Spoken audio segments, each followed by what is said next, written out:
তাঁর মুখমণ্ডল থেকে যে মানুষদের জন্ম হল তারা ব্রাহ্মণ নামে পরিচিত হল। তাদের উপর যাগযজ্ঞ করার কাজ দেয়া হল।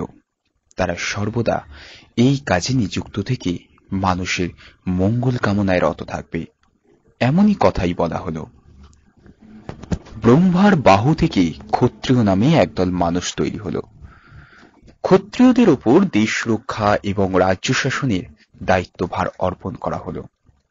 তারাও তাদের সাহস এবং ধৈর্য সহকারে প্রজাকুলকে রক্ষা করবে, এমন কথাই বলা হল। এবার ব্রহ্মা তাঁর উরুদেশ থেকে বৈশ্য নামে একদল মানুষ তৈরি করলেন। বৈশ্যরা ব্যবসা বাণিজ্য পরিচালনা করে মানুষের অর্থনৈতিক উন্নয়নের অংশ নেবে, এমন কথাই বলা হল। ব্রহ্মার দুটি পা থেকে শ্রদ্ধ নামে এক জাতির উৎপত্তি হল। শ্রদ্ধরা কায়িক পরিশ্রম করে জগৎ সংসারের ভারসাম্য রক্ষা করবে এবং জগতের কর্মপ্রবাহটিকে সচল রাখবে, এ কথাই ঘোষিত হল। এইভাবে ব্রহ্মা তাঁর দেহের বিভিন্ন অংশ থেকে বিভিন্ন মানুষ তৈরি করলেন এবং প্রত্যেক মানুষের জন্য নির্দিষ্ট কর্তব্য স্থির করে দিলেন। তিনি মনে প্রাণে চেয়েছিলেন তাঁর সৃষ্ট পৃথিবীতে যেন সুচারুভাবে কর্ম সম্পাদিত হতে পারে, এক্ষেত্রে যেন কোনো অনভিপ্রেত বিভেদ দেখা না দেয়। তাই এইভাবে তিনি সমাজ ও সংস্কারের মধ্যে চতুর্বর্ণ আনলেন।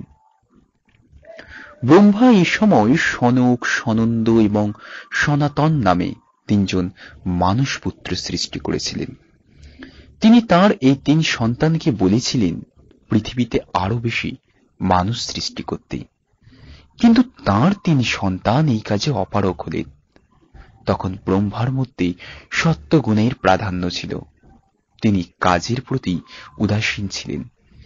এই তিন পুত্রও ছিলেন সত্যগুণের অধিকারী, তাই তাঁরা সৃষ্টি সুখের উল্লাসে মগ্ন থাকতে পারলেন না। দেখে ব্রহ্মা আবার কয়েকজন মানুষ পুত্রকে তৈরি করলেন। তিনি এইসব সদ্যজাত মানুষ পুত্রদের বলেছিলেন নম উত্তমে নতুন করে মানুষ তৈরি করতে, প্রজা সৃষ্টির জন্য যোগ্য করতে। এই নবসৃষ্ট মানুষপুত্রেরা ব্রহ্মার মুখ নিঃসৃত এই বাণী মাথা পেতে গ্রহণ করলেন। তারা ধর্মকে আশ্রয় করে ধীরে ধীরে পৃথিবীকে মানুষে মানুষে পরিপূর্ণ করে তুললেন। প্রজাদের যাতে অসুবিধা না হয় সেদিকে ব্রহ্মার কঠোর নজর ছিল। তিনি জন্ম, মৃত্যু এবং অন্যান্য নিয়ম নীতিকে সুন্দরভাবে সম্পাদন করলেন, পৃথিবী যেন বিজ্ঞান সম্মত উপায় আবির্ভূত হতে পারে তার ব্যবস্থা করলেন। শুধু তাই নয়, দিন রাত্রির আবর্তন, রাশিচক্রের অনুবর্তন, সূর্যের সাথে পৃথিবীর পারস্পরিক সম্পর্ক, বিভিন্ন বিষয়ে তিনি নজর দিয়েছিলেন। তাই মনে হয় ব্রহ্মা তৈরি করাই বিশাল ব্রহ্মাণ্ড বুঝি এক সীমাহীন রহস্যের ভাণ্ডার।